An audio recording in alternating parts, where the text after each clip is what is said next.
In this lecture, we'll talk about attribution theory. For this lecture, the key questions we will answer include: what are attributions? What are the assumptions and key concepts in attribution theory? What principles and implementation strategies align with attribution theory? And how do we assess attributions? So let's start with what are attributions? And what are the assumptions and key concepts in attribution theory? So attributions are an important motivation construct that we want to discuss in this class. Bernard Weiner was a key theorist and researcher on attribution theory. Attributions refer to reasons people believe are the cause of their success or failure on a task or activity. We are rational decision makers, so we try to make sense of the world by searching for attributions for our experiences. We're trying to understand both ourselves and the environment. You can think of all people as emulating what scientists do in trying to understand what causes what with respect to our own behavior. Understanding this process is important in explaining why some individuals respond really differently to the same event. It comes down to the fact that what the person perceives, not the external event itself, is often really important in understanding people's experiences and outcomes. An important point we want to make about attributions is that it is the individual's beliefs about the attributions that influence what the person does. In other words, while you might have a belief about why a person succeeded or failed at a task, it is the individual's beliefs about why he or she succeeded or failed that determines whether they choose to do something to persist or the level of mental effort they invest. So for an external observer, it may seem like a totally wrong conclusion to draw, but it's really what the individual in question concludes based on their beliefs that is important in predicting how their motivation might influence future behavior or their outcomes. In other words, it isn't necessary for attributions to be accurate for them to have a very powerful effect on people's behavior. Understanding three dimensions of attributions help us to categorize different types of attributions and their different effects on behavior. First, the locus dimension describes whether the cause of some outcome is perceived to be internal or external to the person. An example of an internal cause, for example, might be effort. An example of an external cause might be illness or luck or some other factor that is outside the individual. Attributions that differ on the locus dimension are linked to different affective outcomes, which then influence behavior. So successes that are attributed to an internal cause, such as ability or effort, lead to feelings of pride and self-worth. But failure attributions that are attributed to internal causes lead to decreases in self-efficacy and self-esteem. Attributions can also vary in terms of their perceived controllability. The controllability dimension refers to how much control a person perceives over the cause for a particular outcome. For instance, individuals perceive that they have very little control over their ability or aptitude or being ill. However, things like effort is something they can control in different situations. Many researchers think perceptions of controllability predict how you feel, including whether you experience shame or guilt following failure, and in turn, what you do next or how you perform on a task in the future. Failure that is attributed to ability, which is an uncontrollable situation, leads to feelings of shame, embarrassment, or humiliation. Those feelings are not likely to motivate engaging in the same tasks in the future. In contrast, failure attributed to a lack of effort, which is something you can control, might lead to feelings of guilt. Guilt is likely to increase effort the next time, which could potentially lead to better performance. The last dimension of attributions is the stability dimension. It refers to a person's beliefs about whether the cause for an outcome is fixed and stable. That is, whether it is something that is variable. Will it change across situations or across time?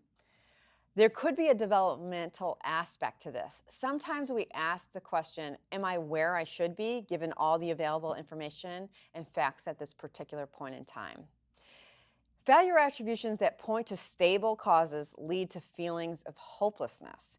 You can imagine if you believe your failure is due to something that is never going to change, like having a low IQ, it's very easy to see how you might give up in a situation. This table reflects achievement attributions that are classified along the three dimensions that we've just reviewed: locus, stability, and controllability. We have the stability dimension to the side, the internal versus external dimension on this top row, and on the second to top row, the controllability dimension. I'm not going to talk through each of the squares, but the larger point is that depending on the constellation of these three dimensions, you can get very significant differences in behavior. It's important to note here that there is some disagreement over whether there are controllable causes that are external to the individual. In the classifications here by Bernie Weiner, external causes may not be controllable by the individual, but are controllable by others. A learner could classify instructor bias or favoritism as an external, controllable, stable cause because learners believe that bias could be controlled by the teacher. This is also true of receiving help from friends or the teacher. A person who believes they failed because their friends or the teacher failed to help them may not be able to control that assistance, but the help is controllable by the friends or teacher. This is a model to describe the general attribution process. It moves from left to right. Let's think about how this process unfolds in a sequence of events for something like school achievement. First, a variety of environmental factors and personal factors represented by that first column lead people to develop perceptions about the causes. As we just discussed, these causes can be described by the intersection of stability, locus, and control. Any given attributions reflect a different combination of those three dimensions. Attributions, in turn, have psychological consequences depending on their constellation of those three dimensions. Attributions influence how successful we think we are going to be, our self-efficacy, and how we feel about a particular task. These beliefs, in turn, influence the choices we make, the persistence we exhibit, and our level of effort. So let's talk about what principles and implementation strategies align with attribution theory. Let's take a look now at how we might be able to address attribution problems. These principles can help lead you to solutions that can be effective for addressing motivational problems that are related to attributions. In general, it is more adaptive to attribute success or failures to effort. Internal, controllable attributions tend to lead to more positive expectancies for success. You can encourage others to adopt more adaptive attributions by providing accurate feedback that identifies the skills or knowledge that the individual can learn with appropriate instruction.